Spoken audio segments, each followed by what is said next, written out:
Hey guys, welcome to Tabletop Warbands! Before starting, we would like to wish you a wonderful Christmas, and we are glad you are here with us to enjoy this battle report. In this Christmas themed video, we are playing Warhammer 40k in a 500 points match that sees Space Marines vs Orcs. I'm Simone and I will play the Marines. Hi, I'm Andrea and I will play the Orcs. Before we started, if you are subscribed to the channel, welcome back. If you are not subscribed yet and want to help us, join a growing community now by clicking on the subscribe button. And don't forget to activate the bell so you don't miss the next battle reports. Thank you guys! Today's mission is Divide and Conquer, the two armies will have to deploy within these two areas. There are 4 objectives and they are arranged in this way. As secondary objectives, Space Marines have chosen Slay the Warlord, Shock Tactics and Oaths of Moment, while the Orcs have Slay the Warlord, Attrition and Domination. Both armies start with 3 command points. Let's move on to the description of the armies.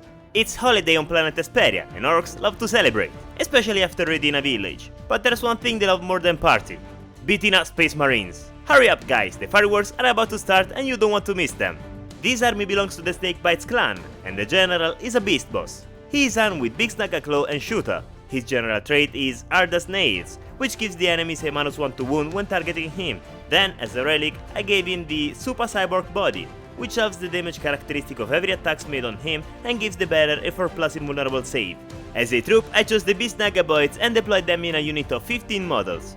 With their toughness 5 and a vulnerable save of 6, they are truly a terrifying unit. I also chose a unit of 10 normal boys. One of them has a rocket launcher, while the boss knob is armed with 2 killed souls. Next in line we have the Squigog Boys, 3 wonderful Orcs on Squigs and their loyal Bomb Squig, which in my opinion is the best model of the unit. And finally, I also chose the Nobos Mesha Squig.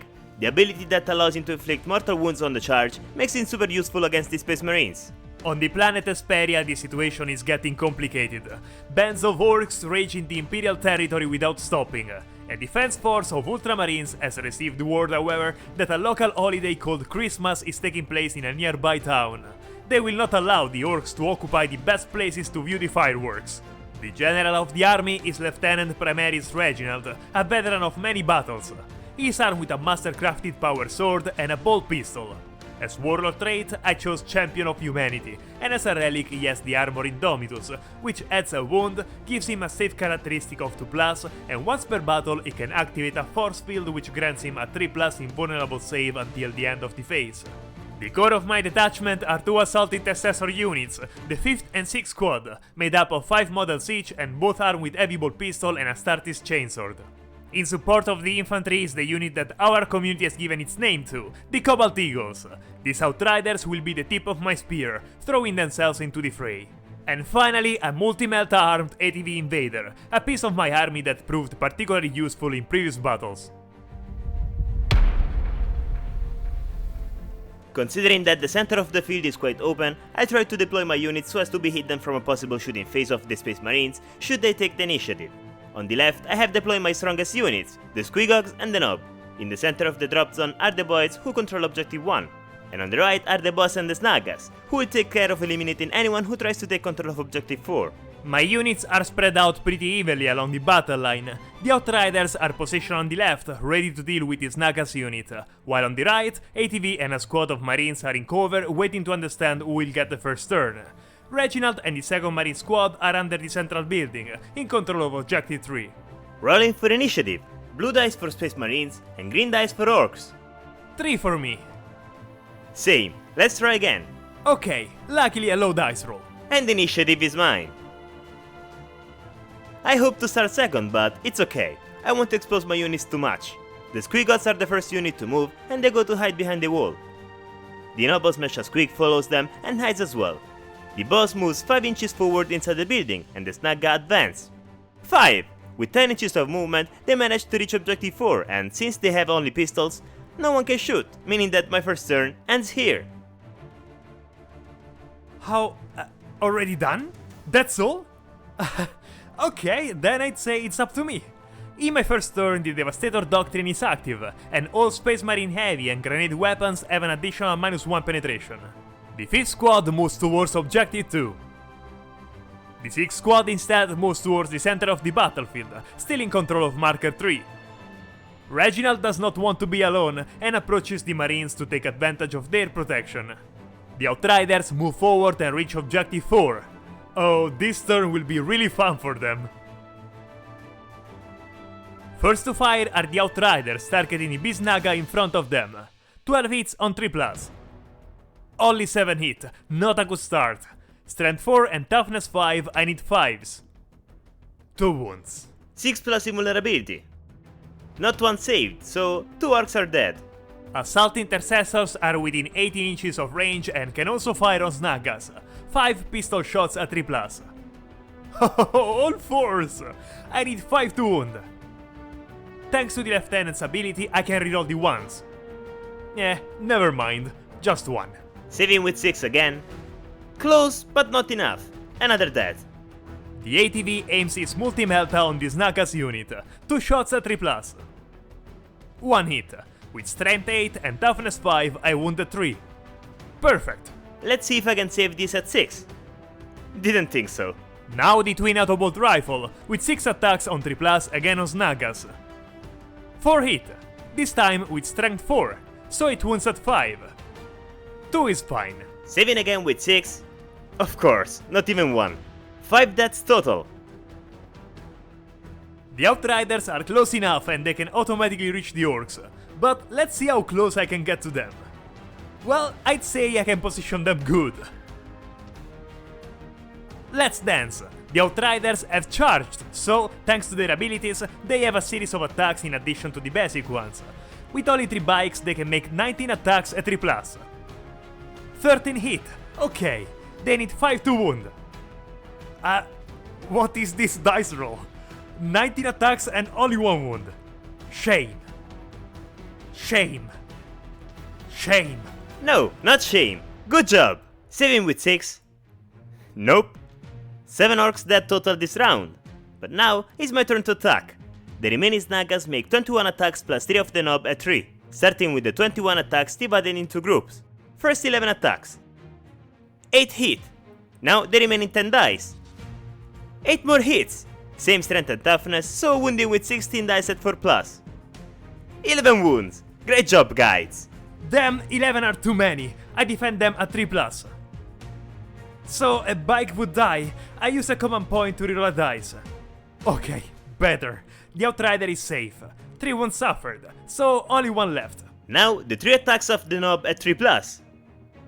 2 hit. Wounding with 3 for the highest strength. Both hit. This time 4+ to save. So close. I'm sorry, I did what I could. I think you have flat tires. Get out of the battlefield and check them. And the Snagas consolidate on the bikes. Morale phase. Having lost 7 Snagas, I need to test them. With Leadership 7, I need to roll a 1 to pass the test. Obviously. They want to run away. Combat attrition test for every model remaining. Since they are below half strength, for every 2 a Snaga leaves the battlefield. Wow. 5 orcs flee from the battlefield. That's definitely a problem. Well, apparently the Snaga didn't want to fight at all. In just 1 turn, I lost almost the entire unit. Fortunately, Simone decided to move only the bikes on the objective, and now that they're stuck in combat, they're easy to handle. In the next turn, I should be able to charge with all the remaining units and deal massive damage on Simone's units. Want to talk about how bad the charge of the Outriders was? Had they done just 3 more wounds, I could have taken out the entire Snaga unit in 1 turn. However, now the bikes find themselves locked in combat and with the enemy leader on the way. It's not a good situation. Unfortunately, I had no tactical alternative to charging. If I didn't charge with the Outriders, Andrea would charge them in the next turn. I hope I can somehow recover from this disaster.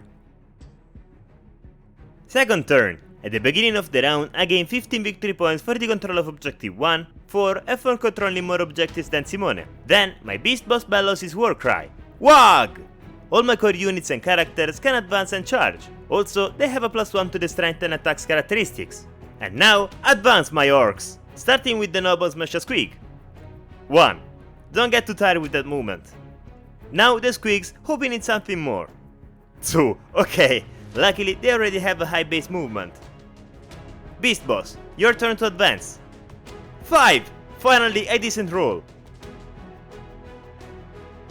In the shooting phase, the rocket launcher aims to the 5th Assault Intercessor Squad. To avoid further losses among my marines, I use a command point for transhuman physiology, thanks to which Andrea can only wound them at 4+. The Rocket Boy makes D3 attacks. 3, hitting at 5+. 2 hits, wounding with 4 because of Simone's stratagem. Not even 1. The Bomb Squeak sees the enemy ATV and decides that he will be his target. Rolling a dice, and on a 3+, the ATV suffers D3 mortal wounds. 3, rolling the D3. 3 wounds. Perfect! 3 mortal wounds. This I cannot defend. 5 wounds left to the ATV. Still in good shape. Charge phase. The Squigos charge the assault squad in front of them and need 5+ to succeed. 4. Rerolling thanks to the ability, here we go. 5. That was so risky. At least I'm in control of objective 2. The Nob needs 4 to reach the 6th squad. 9. He's in combat, and thanks to his ability Smash Ahead, I can roll 5d6. For every 4+, the charge unit suffer 1 mortal wound. 3 mortal wounds total. Nice! With 3 wounds sustained, 1 marine died and another was left with only 1 wound. It could have been worse. Now the Beast Boss. He needs 3+ to enter combat. I guess 9 is enough. Let's start the combat phase with the boss. He makes 6 attacks on the bikes. Bikes are too important to let him destroy them easily. I'm using the stratagem Transhuman Physiology again for a command point. Now he has to roll 4+ to wound them. 3 attacks at 3+ because of the -1 of his weapon. 4 hit, wounding with 4 for Simone's stratagem. 3 wound. I have to roll 5+ with the dice. It won't be easy. Well, at least I defended 1. Being 2 wounds every attack, another bike is destroyed. Not even at the junkyard you can find so many. The last Outrider wants to avenge his comrades and attacks this Naga trying to eliminate the unit. 5 attacks at 3+. 4 hit, not bad. With the high toughness of the orcs, he wounds at 5+. 2 wounds, nice. 5+ invulnerable save thanks to the WAG. Nope, not even 1. Only the Nob is alive. This Naga Nob tries to avenge all of his friends and makes 4 attacks at 3+. Just 2. Wounding with 4. Just 1. 4+ armor save. Yep, there it is. Squigogs on 5th Assault Intercessor Squad. 12 attacks at 3+. 8 hit. Wounding with 3. Just 4 wounds. 4 dice to defend at 4+. I don't know why, but I knew it. A massacre of marines. And it's not over. 6 more attacks with the Squigog Jaws at 3+. 3 hit, wounding with 3, rerolling 1 with the command point, and with the 6 that unfortunately is out of the frame, that is 2 wounds. No penetration, so I roll 2 dice at 3. No problem. Last 3 attacks with the Saddle Gate weapons at 3+. Hitting 2. Same strength and toughness, so wounding with 4. Both wound. 3+ again. I can't believe a Grot managed to wound a Space Marine. The Ultramarines no longer have the quality they once had. Just 1 turn of combat and there are 4 dead plus 1 wound to the last remaining marine. A bitter pill to ingest. My friend here goes on the attack, and being charged can make 5 attacks at 3+. 3 hit, with strength 4 and toughness 5, he wounds at 5.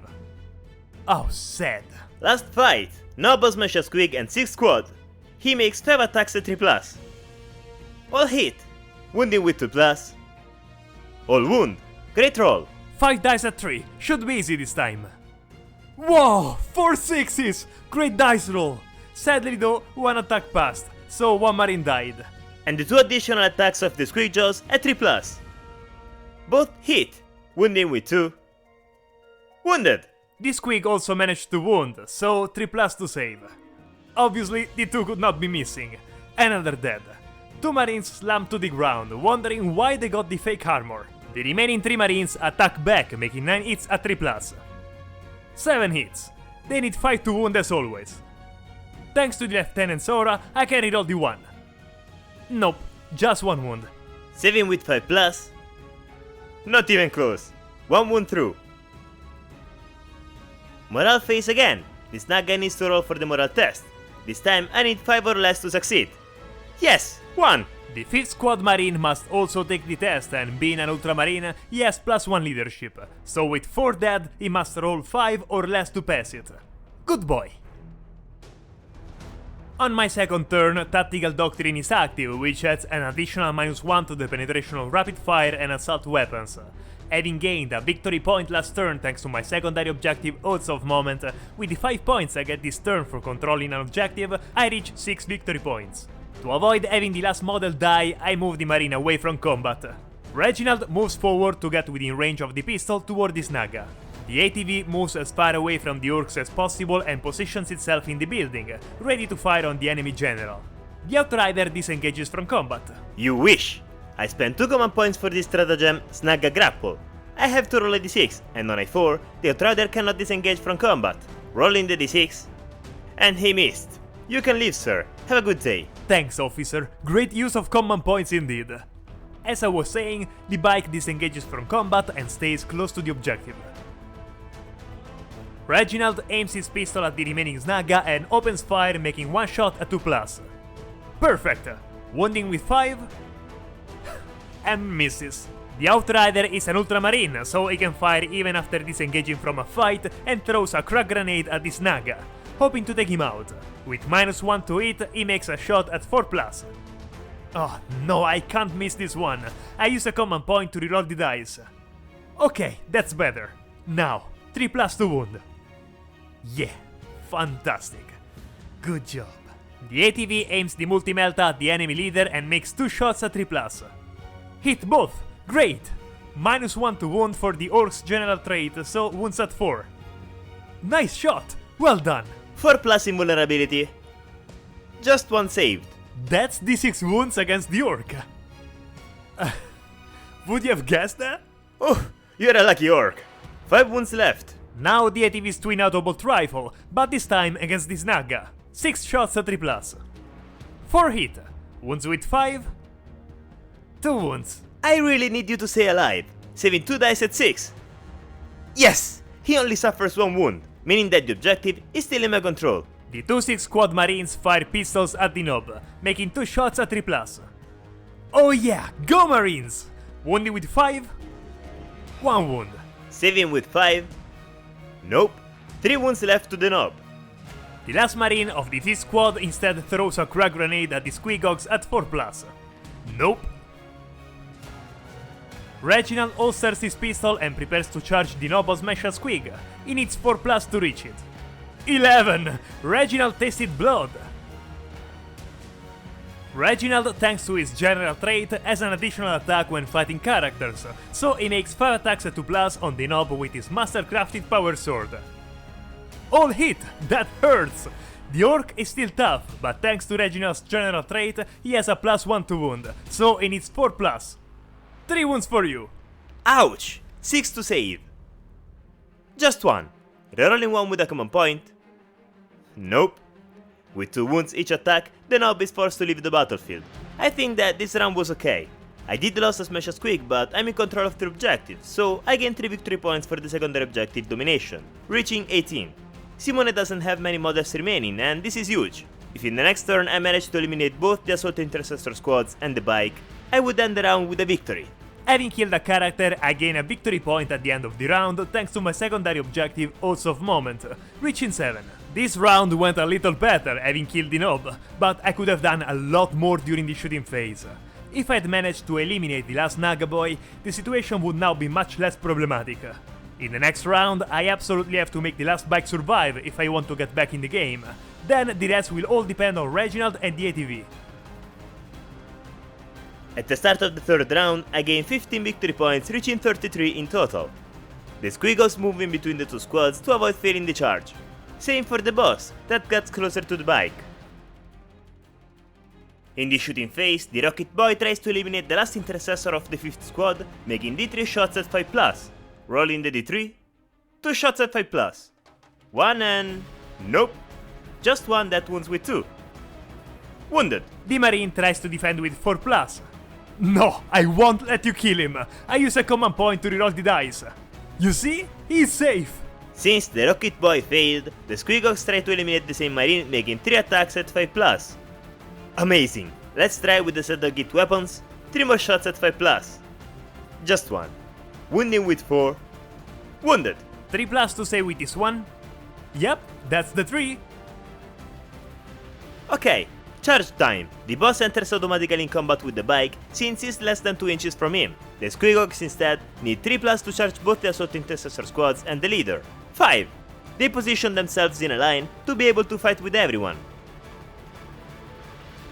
Let's start the combat phase with the Squigogs. They split their attacks, one model on the single marine and the other 2 on the 6th squad. Rolling for the 5th squad first for attacks at 3+. All hit, wounding with 3. 2 wounds. 2 dice at 4+ to save him. Yes! He is Highlander! Alright, Squigog Jaws, 2 attacks at 3+. Both hit, wounding with 3. Just 1. 3+ to defend? Oh yes! Oh, please! Set the git weapon, 1 attack at 3+. Hit, wounding with 5 for the higher toughness. Miss. That's so sad. I hope that the other 2 Hawks will have better luck. 8 attack at 3+ on the 6th squad. 7 hit, wounding with 3. 5 wound. The 6th squad tries to defend at 4+. Nope. I think they are really dead. You guys aren't as tough as the other marine. My Highlander attacks the Squigogs, making 5 attacks at 3+. 4, nice! 5+ to wound the Squigs. I can reroll the 1 thanks to the lieutenant. This guy is a beast! Or he's just very lucky. 7 with 6. 2 wounds saved, meaning that my Squigog has only 1 wound left. Reginald joins the fray, making 4 attacks at 2+. All of them, great. 5 to wound even for him. Just 1. Not good. 7 with 6.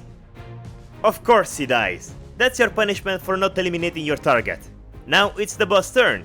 He makes 5 attacks at 3+ on the bike. Rerolling 1 with a command point. And he misses 2. Wounding with 2. All wound. 5+ to save. All good. Come on! What's going on with your dice? I swear I don't know. It seems strange to me too. The Outrider fights with the enemy leader, making 5 attacks at 3+. 2 hit. Okay. 5+ to wound. Oh, okay, see? I told you it was weird. In this turn, the Assault Doctrine is active. Each pistol and melee weapon has an additional -1 to penetration. Apparently, my troops aren't controlling any objectives, so I don't score any victory points. It won't be easy now. The Immortal Dude goes to control Objective 2. Finally, I have at least 1 marker in my possession again. The bike moves near the mailbox, remembering the letter to Santa Claus that he has to send. And last, the ATV moves to a point where it has full view of the orc. The Outrider shoots the smaller orc with 4 shots at 4+. 2 hit. As usual, he wounds at 5. Snake Eye! What were you saying about my rolls? The ATV fires with the Multi-Melta at the bigger orc. 2 shots at 3+. Only 1. With Strength 8, I would wound at 3, but the orc gives a -1 to wound, so it wounds at 4. Wounded. Invulnerability save at 4+. Saved. Twin Autobolt Rifle again on the boss with 6 shots at 3+. Oh, nice! All hit. 6 to wound due to the -1. None. Predictable. Reginald fires with his pistol at the Squigogs. 1 shot at 2+. Hit. He needs a 5. Nope. Combat phase. I start first. 8 attacks at 3+ on the leader. 7 hit. Not bad. Wounding with 3+. Just 4 wounds. The leader has the Armor Indomitus as a relic, so with -1 penetration he saves a 3+. 666! I use a common point to reroll the failed dice? Nope. I get it. I only make high dice rolls defending. Squigog Jaws. 4 attacks at 3+. Just 2. Wounding with 3. 1 wound. 2+ to save? You see? I'm right! Yeah. Set the git additional attacks at 3+. Missed. Reginald is left with 4 wounds. Not happy with the wounds suffered, the lieutenant fights with the Squigogs, making 4 attacks at 2. Alright, all hit. Wounding with 5? Just 1, of course. 6+ invulnerability. Saved. Well, I would say that I have no more cards to play now. I have no more chances to win the game. So the victory goes to the orcs. Well, this match was definitely interesting to play. The addition of the war boss on the roster was a huge buff to the orcs. Finally, they're a competitive team now. I was so lucky that the Snaga survived right until the end. Without him, I wouldn't have taken the victory points that led me to the victory. Anyway, now that the fight is over, my orcs can enjoy the fireworks and party all night. Needless to say, I failed too many dice, especially when I had to do damage to the orcs. Positioning was good, but the orcs' toughness 5 is really hard to overcome. I should have done as much damage as possible with the ATV, and it missed a lot. If I'd managed to take out Snaga's unit in the first turn, maybe, but it didn't. It doesn't matter, orcs and space marines will be able to enjoy the fireworks and holiday lights together now. Guys, thank you so much for being with us today and for all the support you show us. This channel would be nothing without you. Andrea and I wish a Merry Christmas to all of you wonderful people. Thank you all. Merry Christmas everyone, and Happy Holidays! And with this we conclude. If you like our content and want to help us grow the channel, we have an account on the platform Buy Me a Coffee where you can support us with donations. Any help you can give us to improve the channel is welcome. We are counting on you. The link is in the description. And if you have come this far, write the word Christmas in the comments to let us know. You are the best! And if you are not yet subscribed, subscribe to the channel. If you like the video, leave a like and write us in the comments. We are always curious to know what you think. That's it, guys! See you next video!